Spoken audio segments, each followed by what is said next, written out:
विशाल, अरे छोड़ यार तेरी मच्छी हम खरीदेंगे। अरे तुम लोग खेलो, मुझे यही मजा आ रहा है। अबे हाथ से पकड़ के देख, शायद एक दो मिल जाए।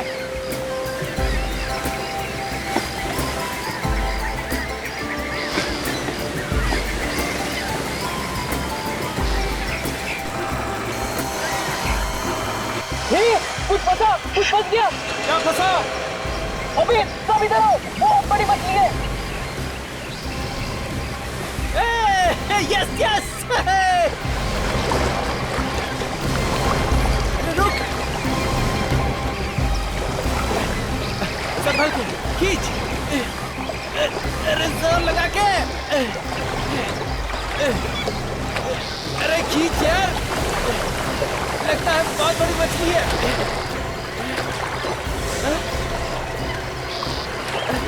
अरे छोड़ विशाल, ये तो रात है।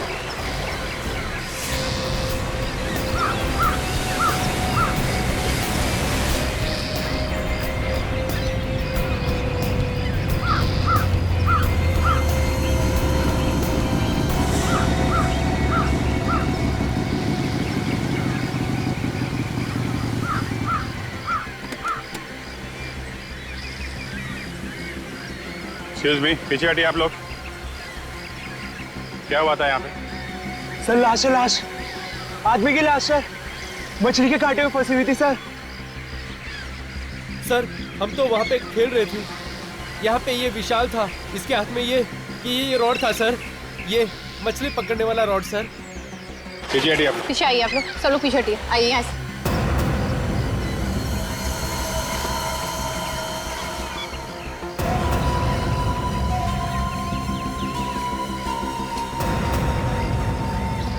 सचिन, जरा निकालो इसे।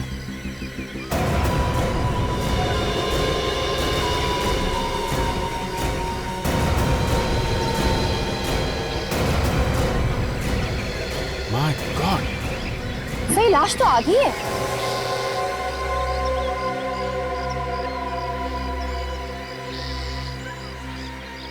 सर लगता है कि आधी लाश मछलियों ने खा ली होगी। मछलियों ने खाया तो है सचिन, लेकिन लाश को देख के ऐसा लगता है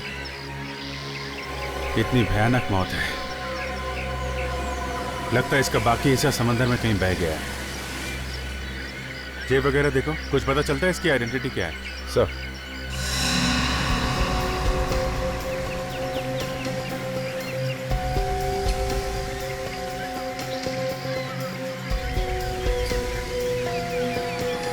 यहाँ कुछ चमक रहा है सचिन, इसको निकालो। सर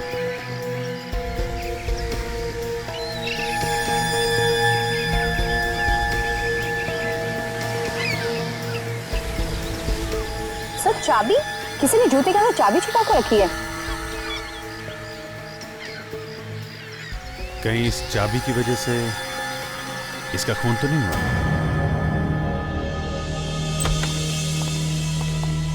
सड़क के रास्ते पर मैं यही सोचते आ रहा था कि खूनी ने इस आदमी के टुकड़े किए हैं, वो कैसे किए होंगे। कैसे क्या, काट डाला बस? यार काट डाले तो मैं भी समझता हूँ सड़क के, मेरे पूछने का मतलब है कि कब काटा होगा, मरने से पहले या मरने के बाद? बस ये बताना तो जरा मुश्किल। एक मिनट देखो, इसके मांस के अंदर गौर से देखो, कुछ दिखाई देता है? यार साळुंखे, इसमें तो बुरादा है। यस, बुरादा।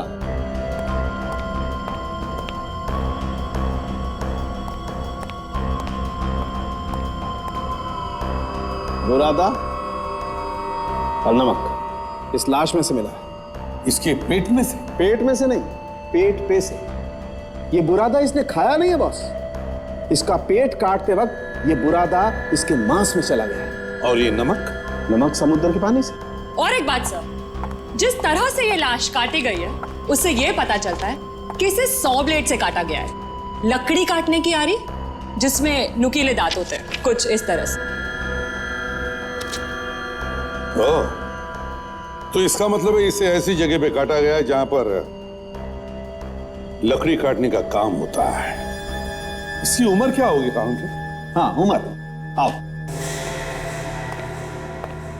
देखो बॉस, इसके बाएं घुटने में आर्थराइटिस था। और ये देखो, ये दाएं घुटने की हड्डी टूटी होगी, तो टेढ़ी जुड़ी हुई है, राइट। और ये देखो, ये इसकी पेल्विक गर्डर। बस इसकी पेल्विक हड्डी की चौड़ाई और इन हड्डियों की हालत देखते हुए मुझे लगता है इस आदमी की उम्र 50 से 55 के बीच में होगी। 50 से 55।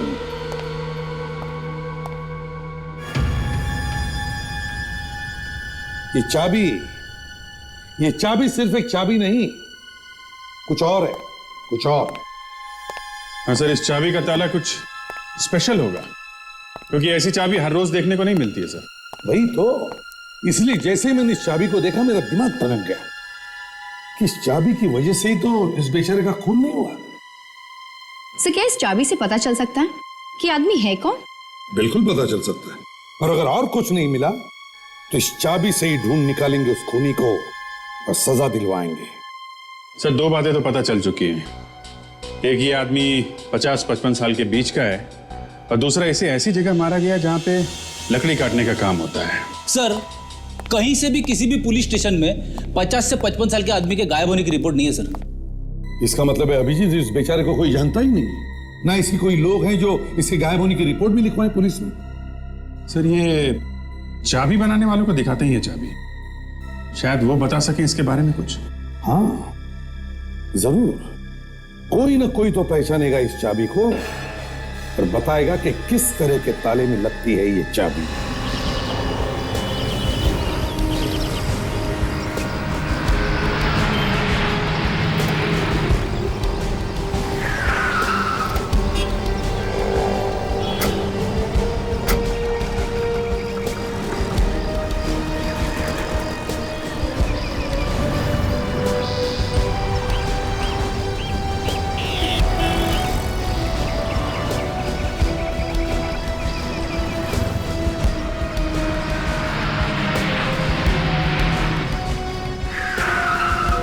आइए साहब, आदमी का चेहरा देख के बता सकता हूँ कि उसके घर का दरवाजा अचानक बंद हो गया और वो चाबी घर के अंदर ही भूल आया है ना? पहले हमारी बात सुन लो तुम। देखो साहब, मेरे पास काम बहुत है, खाना खाने तक की फुर्सत नहीं है मुझे। जरा ये चाबी देखो।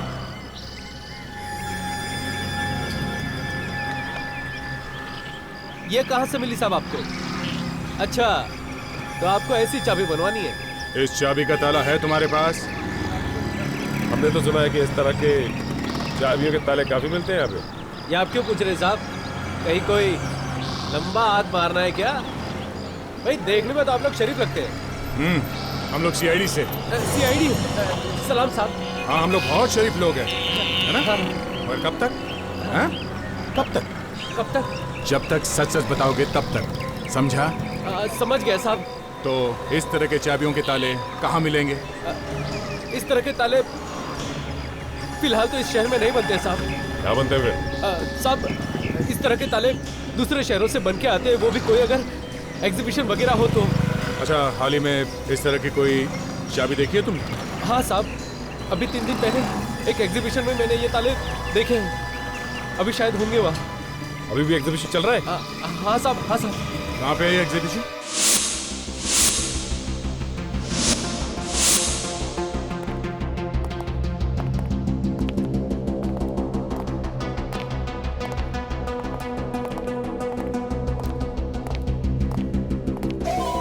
सर, जरा चाबी देखिए, हम इस चाबी का ताला ढूंढ रहे हैं।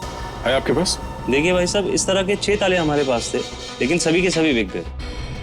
तो इसे किसने खरीदा? आप लोग कौन हैं? हम सीआईडी से। एक औरत थी। एक औरत ने? तुम उस औरत को जानते हो? हाँ, कुछ काट दिया था उन्होंने अपना।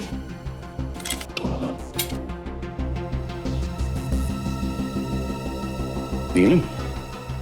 मिसेस नीलम? ताला चाबी खरीदा मिसेस नीलम ने, चाबी पहुंच गई लाश के जूते में। इस नीलम के घर चल के देखना चाहिए कि चाबी लाश के जूते में पहुंची कैसे।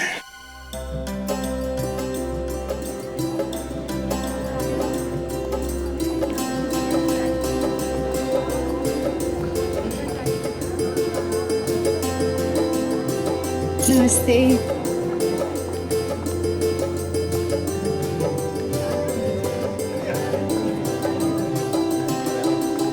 मेघना, मेघना। जी आंटी। मेघना, स्मृति तैयार हुई कि नहीं? जल्दी करो, देर हो गई। हाँ जी आंटी, स्मृति तो कब की तैयार हो गई है।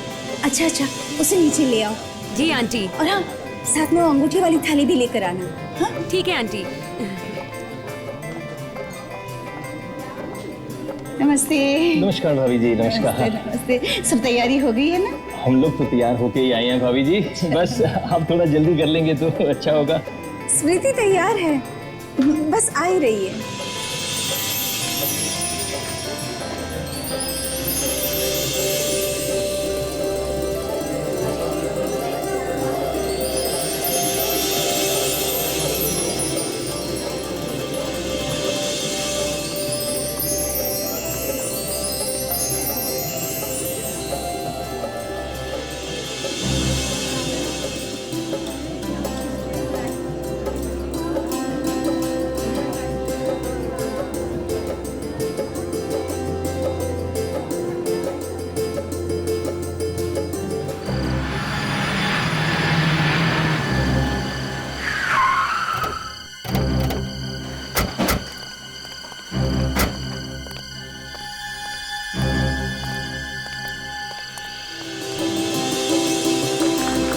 एक मिनट।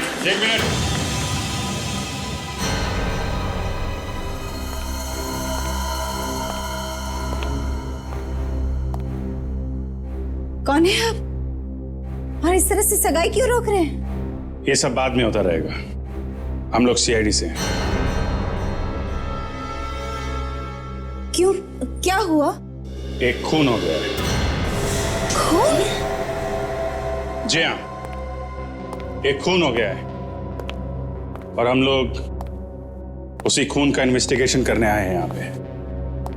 लेकिन यहाँ क्यों आए हैं आप? और किसी के खून से हमें क्या लेना देना? और ऐसी खुशी के मौके पर, जबकि कि हमारी बेटी की सगाई हो रही है, उस वक्त आपको ऐसी मनहूस बातें नहीं करनी चाहिए। क्या करें, हमारा काम ही कुछ ऐसा है। आप ही नीलम हैं? जी हाँ। सचिन, ये देखिए, इस चाबी को पहचानती हैं आप? हाँ। अरे, ये तो मेरे उन नए तालों की चाबियों जैसी चाबी है। चलिए, आपने पहचाना तो सही। ये तालों का क्या चक्कर है? जी, वो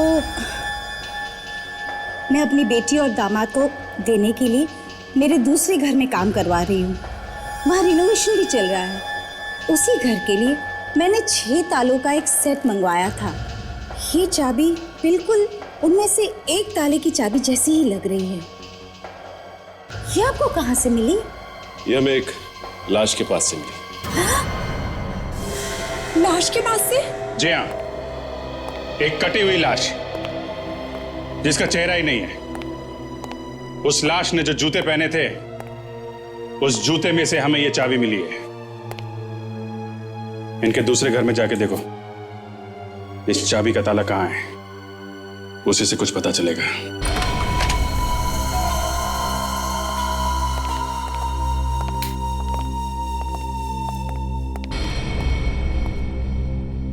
लीजिए, खुद देख लीजिए। घर का रिनोवेशन चल रहा है। शादी के बाद ये दोनों यहीं आकर रहने वाले हैं। हाँ, वो तो दिख रहा है, घर का रिनोवेशन चल रहा है, मगर वो ताला कहाँ है? वो ताला जिसकी चाबी हमें मिली है, कहाँ है वो ताला? ताला? हाँ, शायद यहीं कहीं होगा, मैं देखती हूँ।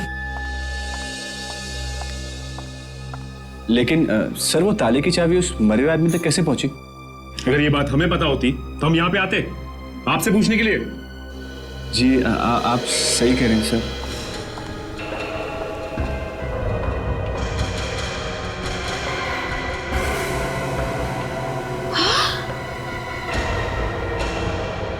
अरे ये क्या?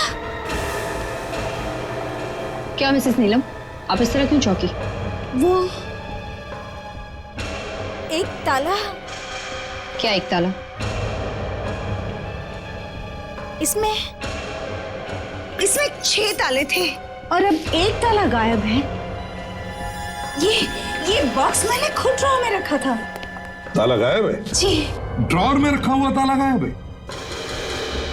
मम्मा, वो कैबिनेट भी गायब है जो यहाँ पर रखा था। क्या कैबिनेट गायब है? कितना बड़ा था कैबिनेट? छोटा सा ही था। बड़ी अजीब बात है, कैबिनेट भी गायब है।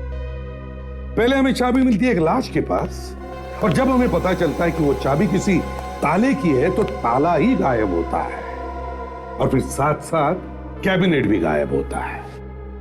तो कहीं वो ताला उस कैबिनेट पर ही तो नहीं लगा है? सर अगर वो ताला उस कैबिनेट पर लगा हुआ है, इसका मतलब उस कैबिनेट में जरूर कुछ है जिसकी वजह से वो चोरी हुआ है।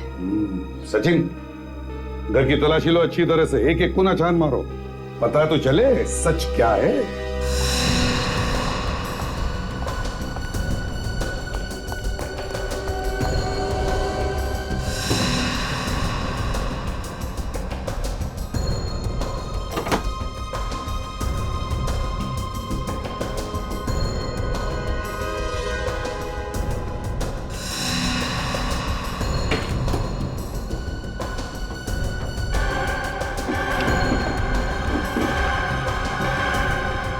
पता नहीं ये सीआईडी वाले कहाँ से आ गए। सारे मेहमान वहां पर बैठे हैं और हम लोग यहाँ पर। अरे कुछ नहीं, थोड़ा देर इंतजार कर लेंगे फिर चले जाएंगे बेचारे। और क्या? ना मैं ये ताले लाती ना इस झमेले में पड़ती।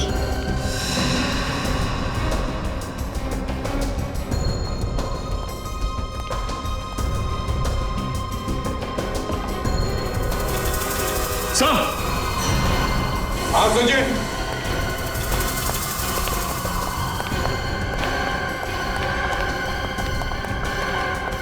हाँ सचिन, क्या मिला? सर ये देखिए सर, ये जूट के बैग में कुछ है सर। क्या है? देखो। अरे फर्नीचर ही होगा और क्या? फर्नीचर से खून निकल रहा है आपके। हाँ, खोल के देखो जल्दी। आप पीछे हटिए।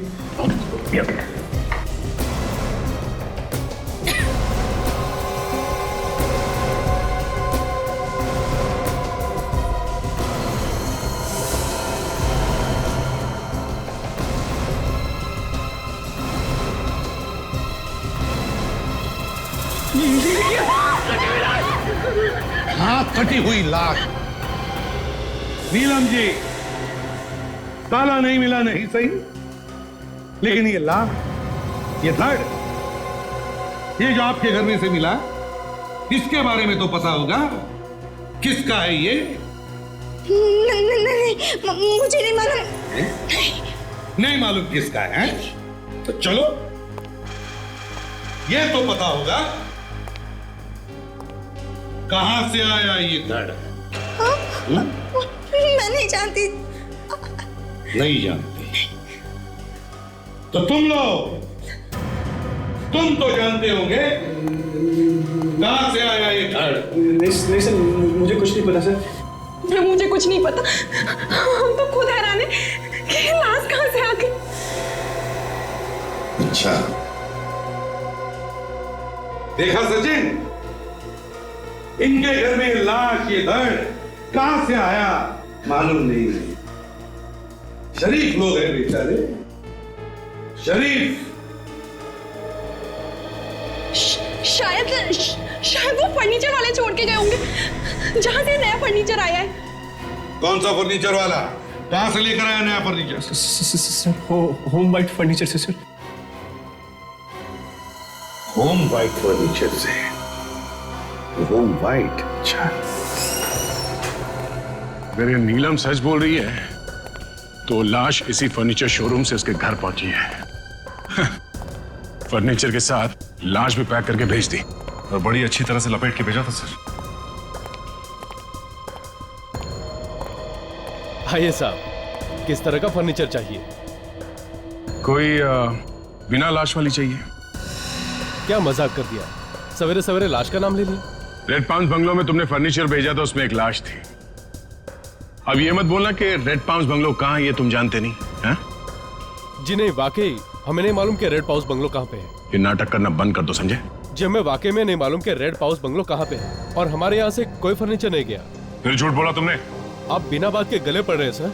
कह दिया ना एक बार कि हमारे यहाँ से कोई फर्नीचर नहीं गया, और ये नाम हमने कभी भी नहीं सुना। तुम अभी सच बोलते हो या हाँ? मेरी दुकान में आके इस तरह से जोर जबरदस्ती करना ठीक नहीं है सर। मैं आपकी कंप्लेंट करूंगा। अच्छा, हम लोग सीआईडी से हैं।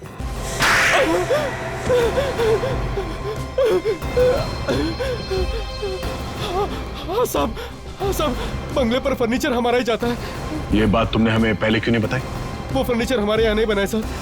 फिर झूठ बोला तुमने? वाकई झूठ नहीं है, वो फर्नीचर हमारे यहाँ नहीं बना। वो सारा का सारा फर्नीचर दामोदर ने बनाया है, उसने अपनी वर्कशॉप में। उसकी अपनी वर्कशॉप पे? ये दामोदर यहाँ पे काम करता है ना? जी नहीं। ये दामोदर रहता कहाँ है? जी नहीं मालूम। तुम्हारे साथ एक आदमी काम करता है और तुम्हें ये नहीं मालूम कि वो रहता कहाँ है? उसकी एक फोटो है हमारे पास। ग्रेट, जरा फोटो देना हमें। अभिजीत, एक बार फिर से देखते हैं कि क्या क्या हुआ था, क्योंकि लाश के टुकड़े इतने तेजी से मिल रहे हैं कि एक एक चीज की खबर रखना जरा मुश्किल होते जा रहा है। पहले हमें मिली थी एक लाश, एक कटी हुई लाश, और उस लाश के जूते में से मिली थी एक चाबी, है ना? और फिर पता चला कि इस तरह के ताले एक एग्जीबिशन में मिल रहे हैं। एग्जीबिशन। और अभिजीत, एग्जीबिशन में हमें पता चला कि उसी तरह के 6 ताले मिसेस नीलम को बेचे गए। नीलम को। मगर नीलम के घर हंगामा मच जाता है, वहां पे हमें एक और लाश मिलती है, या यूं कह लीजिए कटा हुआ धड़ मिलता है, जिसका सिर नहीं। इसलिए सर अभी तक वो दूसरी लाश किसकी है इसका अभी तक कुछ पता नहीं चला है। और जब हम फर्नीचर की दुकान में पहुंचे तब पता चला कि सारा फर्नीचर का काम वो दामोदर कारपेंटर से करवाता था। दामोदर कारपेंटर जो अब गायब है।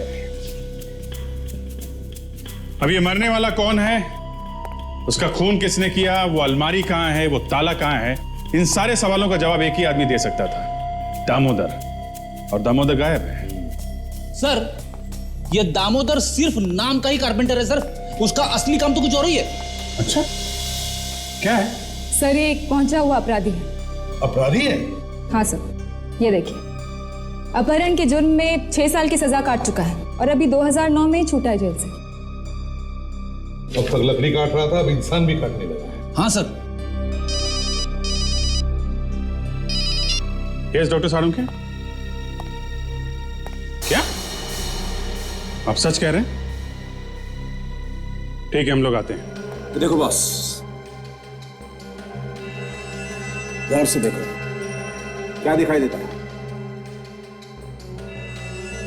यार साळुंखे, इसमें तो कुछ व्हाइट पाउडर जैसे दिख रहा है, आटे जैसा कुछ। बिल्कुल ठीक पहचाना बॉस, ये आटा ही है।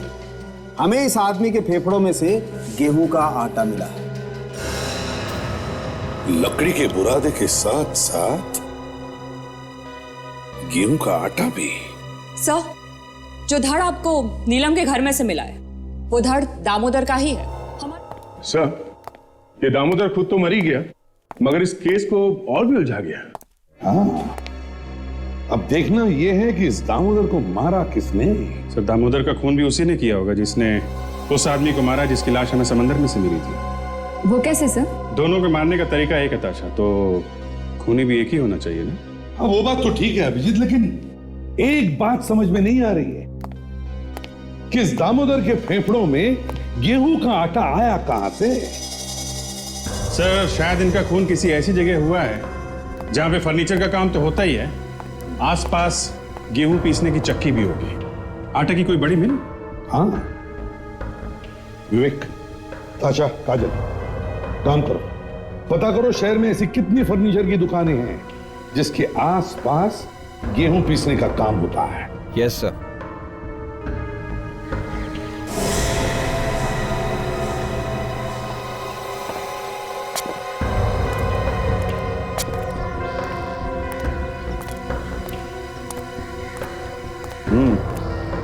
लगता है कोई काम आधा ही छोड़कर चला गया है। जैसे दामोदर छोड़ के गया होगा मिल, वैसी की वैसी बंद पड़ी।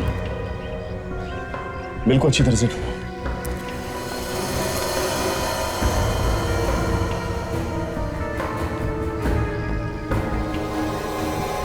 ये क्या?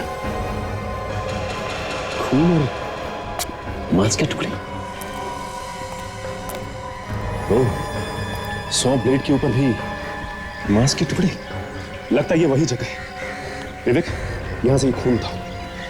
कम से कम ये तो पता चलेगा कि उन दोनों लाशों में से ये खून किसका है। उस लाश का जो हमें समंदर से मिली थी, या उसका जो हमें नीलम के घर से मिली थी। और काजल, यहां पे जितने भी फिंगरप्रिंट्स हैं उसे उठाओ।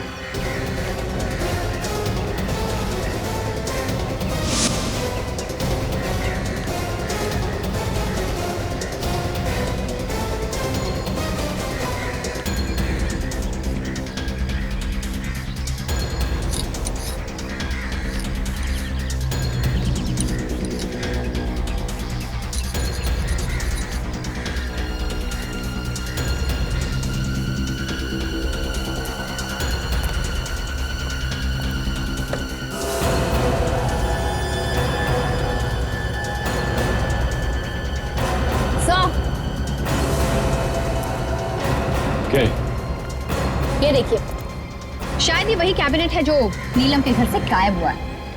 ओह, थाला। ये ओह माय गॉड, ये तो चाबी से ताले की। उसके पास इस ताले की चाबी नहीं थी, इसलिए उसने इसे काट दिया और अंदर से सारा सामान गायब कर लिया। एक काम करो, यहाँ आसपास देखते हैं, यहीं कहीं होना चाहिए अंदर का सामान।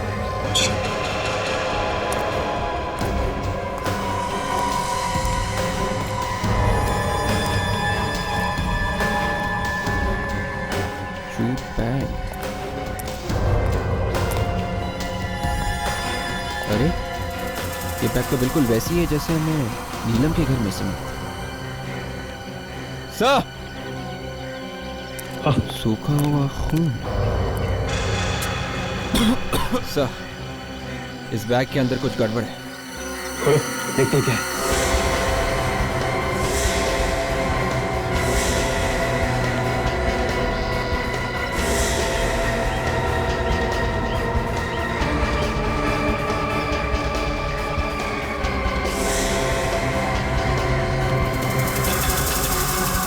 ओह माय गॉड, कहीं ये बाकी के टुकड़े उसी लाश के तो नहीं जो हमें नीलम के घर से मिली थी।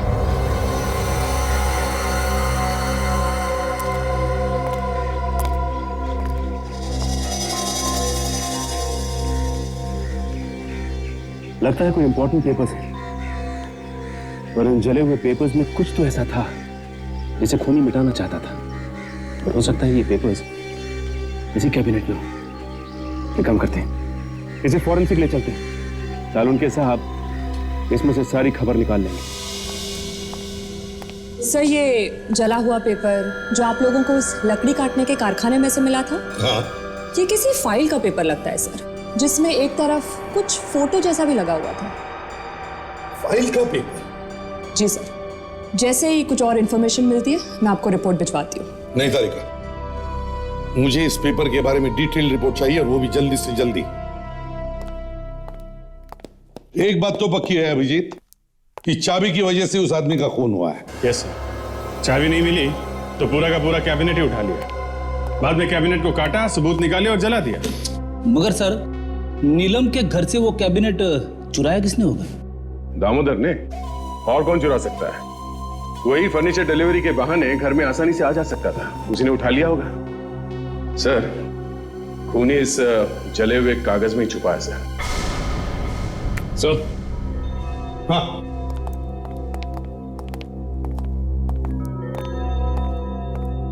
ये देखिए सर, ये तो किसी पुलिस स्टेशन का स्टैंप लगता है। हाँ सर, तो किसी अपराधी का कोई पुलिस रिपोर्ट वगैरह तो नहीं है? जूम करो जरा। हाँ सर, किसी अपराधी के बारे में कुछ जानकारी है? साफ साफ दिखाई नहीं दे रहा, पर कुछ कुछ पुलिस स्टेशन का नाम दिख रहा है सर। जंबोपुर पुलिस स्टेशन, 9 जनवरी साल 2000।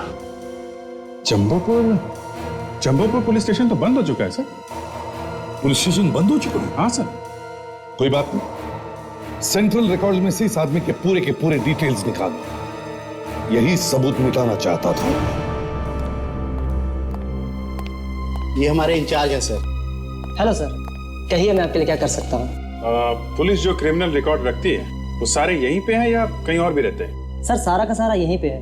Very good. हमें जंबोपुर पुलिस स्टेशन का 9 जनवरी 2000 इस दिन का पूरा रिकॉर्ड चाहिए। कितने केसेस थे उस दिन, किन किन लोगों को छोड़ा गया, किन को पकड़ा गया, सब देखना है हमें। मगर वो पुलिस स्टेशन तो 2007 में बंद हो गया सर। वो हमें मालूम है, हमें सिर्फ रिकॉर्ड दे। अभी लाता हूँ सर।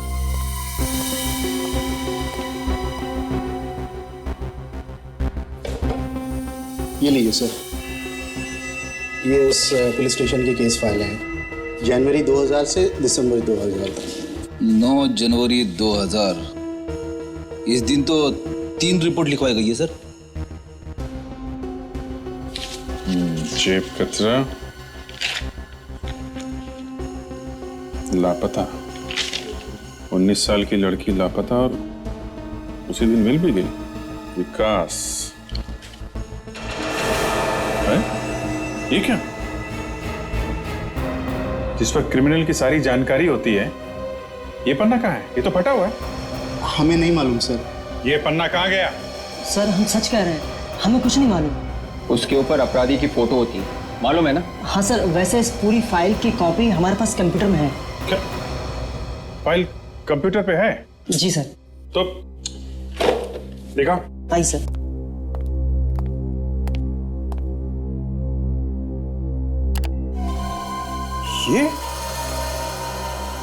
ये विकास है।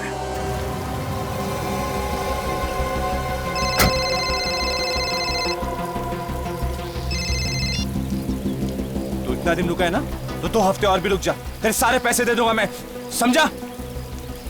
थोड़े पैसे हमें भी दे दो विकास जी, बहुत जल्दी में हो।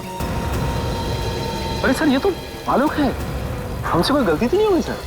हाँ सर, आप लोगों से जरूर कोई गलतफहमी हो गई है। सर मेरा नाम तो आलोक है, मैं किसी विकास को नहीं जानता सर। अरे ये कैसे हो गया? 9 जनवरी 2000 का पुलिस रिकॉर्ड तो बता रहा है कि तुम्हारा नाम विकास है। Sir police record? दिन भर में तुम्हारे जैसे न जाने कितने लोगों से पाला पड़ता है हमारा, समझे? ज्यादा ड्रामा मत कर। हाँ हाँ हाँ हाँ, इतनी मुश्किल से तो हाथ में आया तू, इतनी आसानी से थोड़ी ना जाने देंगे तुझे। सर देखिए, मैं सच कह रहा हूँ सर, मैंने कुछ नहीं किया सर। हम लोग का दिमाग खराब हो गया है, हम लोग बिना बात के लोगों को परेशान कर रहे हैं। अब तुम ये बताओ कि तुम्हारे दिमाग में क्या चल रहा है? सर देखिए, मैं सच कह रहा हूँ सर, मैंने कुछ नहीं किया सर, मैं निर्दोष हूँ सर। क्या? हम लोग उस लकड़ी की मिल से होके आ रहे हैं जहाँ पे तुमने खून किया उस आदमी का। तुमने उस आदमी का खून किया उस पेपर के लिए ना, जो उस कैबिनेट में बंद था। हा? और उस पेपर से हमें पता चल गया कि तुम कितने बड़े धोखेबाज, जालसाज, लोगों को फंसाने वाले हो। सच है ना?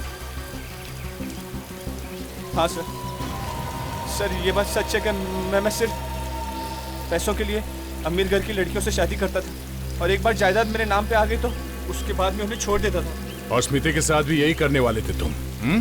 जी सर, मैं स्मृति के साथ भी यही करने वाला था, लेकिन मंगनी के कुछ दिन पहले दीपक ने मेरा सारा बांडा फोड़ दिया। ये कौन है? सर दीपक स्मृति का बाप था। ऐसा क्या किया उसने?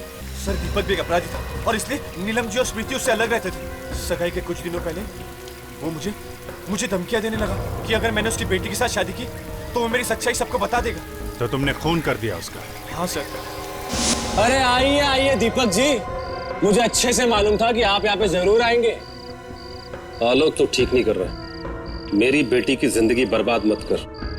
और अगर नहीं कहूं तो? सबूत मेरे पास, सबको दिखा दूंगा तो तेरी जिंदगी बर्बाद हो जाएगी।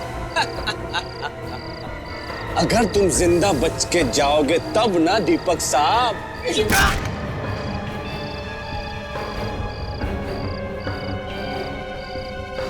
तुमने दामोदर को क्यों मारा? उसने तो तुम्हारी मदद की थी।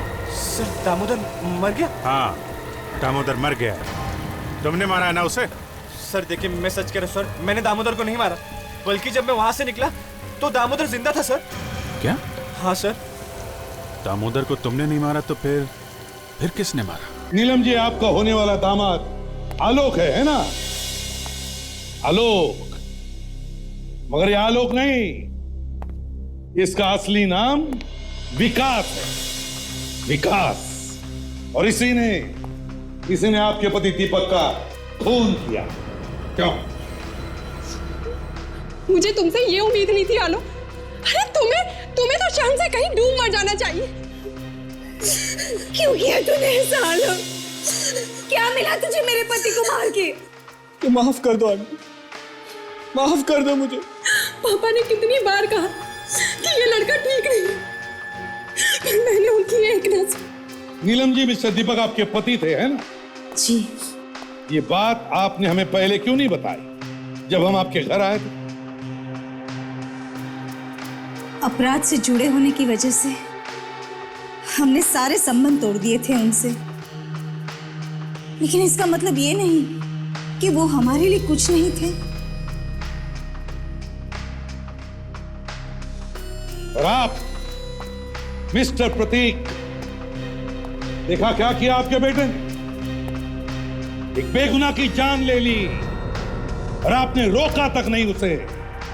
सर, हम बहुत शर्मिंदा है। हम नहीं जानते थे कि हमारा बेटा इस हद तक गिर जाएगा कि किसी का खून कर देगा। सर, दीपक को किसने मारा ये तो पता चल गया, मगर अभी तक ये नहीं पता चला कि दामोदर का खून किसने किया है। आप लोग जा सकते हैं। सचिन, ताशा, इसे लॉकअप में डाल दो।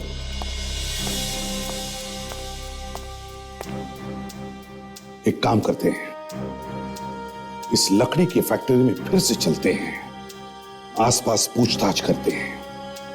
किसी ना किसी ने तो देखा होगा उस आदमी को जिसने दामोदर का इतनी बेरहमी से खून कर दिया।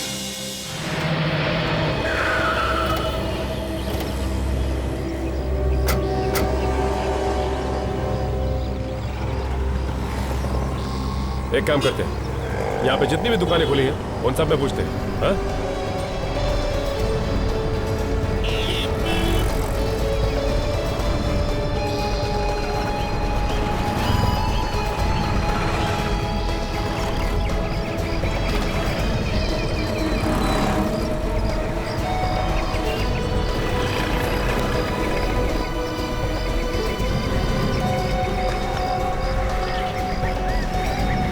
कोई भी कुछ भी बताने के लिए तैयार नहीं है। सब कह रहे हैं कि हमें कुछ नहीं मालूम। लगता है खून उस वक्त हुआ है जब सारी की सारी दुकानें बंद थी, इसीलिए किसी को कुछ नहीं पता। सीसीटीवी कैमरा, उस कैमरा की रिकॉर्डिंग देख के शायद कुछ पता चल सकता है कि उस रात कौन कौन आया और कौन कौन गया। हाँ, एक काम करते हैं, इसकी रिकॉर्डिंग को ब्यूरो मंगाते हैं। हाँ?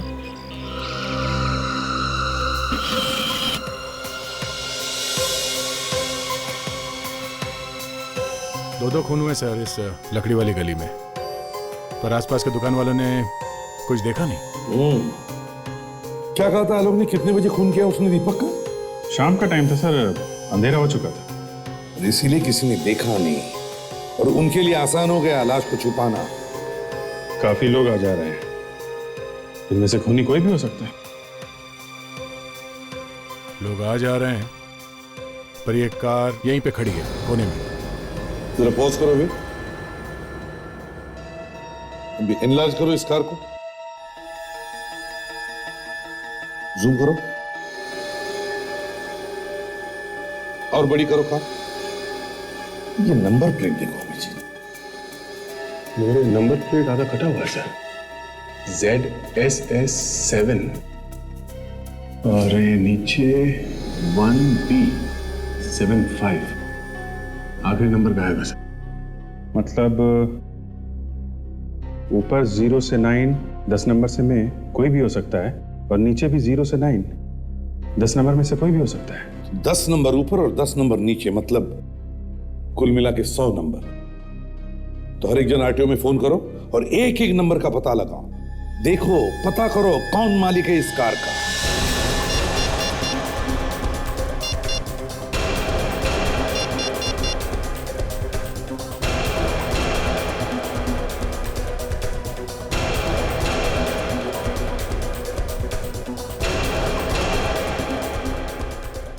ओके, या थैंक यू सर।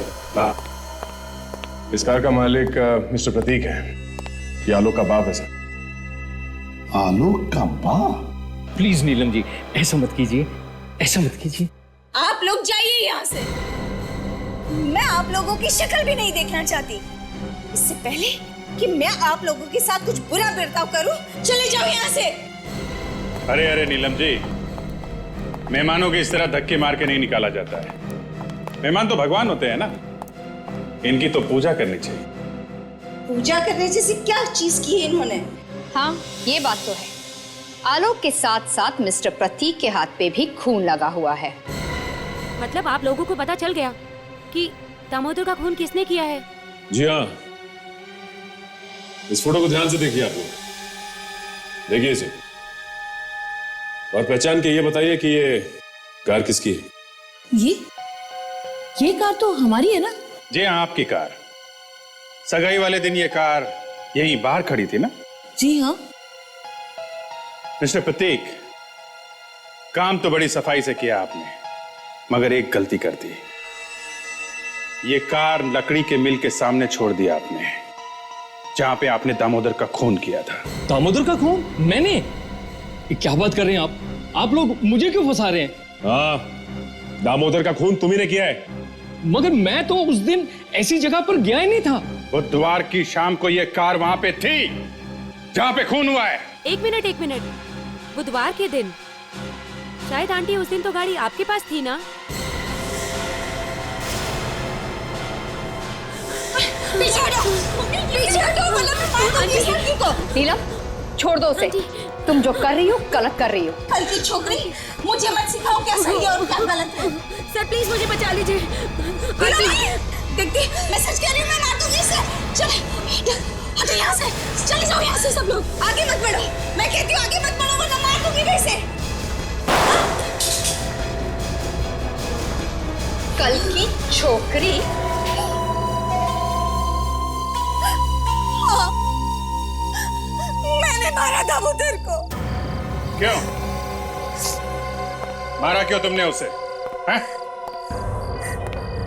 क्योंकि उसने आलोक के साथ मिलकर मेरे पति दीपक का खून किया उस सौमिल में। लेकिन तुम्हें पता कैसे चला कि उन लोगों ने तुम्हारे पति का खून किया है? उस दिन फोन आया था। दीपक आलोक को रास्ते से हटाना चाहता था, लेकिन इससे पहले आलोक ने ही दीपक को मार दिया। फिर जब मैं सौमिल पहुंची, वहां जाकर जब मैंने देखा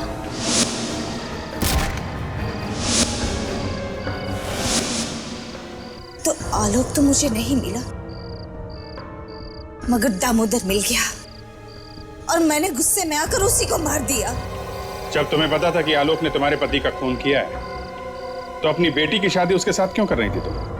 मैं अपनी बेटी की जिद के आगे मजबूर थी। आलोक के खिलाफ तुम्हें पुलिस में रिपोर्ट लिखवानी चाहिए थी, लेकिन तुमने खुद कानून को अपने हाथ में लिया है, एक खून किया है। अब जिंदगी भर जेल में सड़ना, अगर फांसी नहीं हुई तो।